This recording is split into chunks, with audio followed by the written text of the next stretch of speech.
Võrratuse lahendamiseks kasutame eespool võrrandi lahendamisel vaadeldud põhimõtet. Joonestame kõigepealt eksponentfunktsiooni y võrdub 3 astmesiks graafiku. Meie ülesandeks on jooniselt leida selline x-telje piirkond, kus eksponentfunktsiooni väärtused on suuremad 4-st.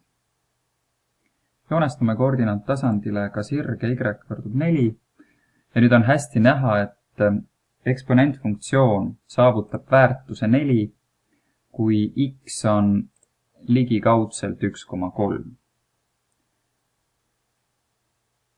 Ja sealt edasi on eksponentfunktsiooni väärtus kõikjal 4-st suurem. Järelikult olemegi joonise abil leidnud meie võrratusele sobiva lahendi hulga. Sobivad siis kõik need x-i väärtused, mis on 1,3-st suuremad.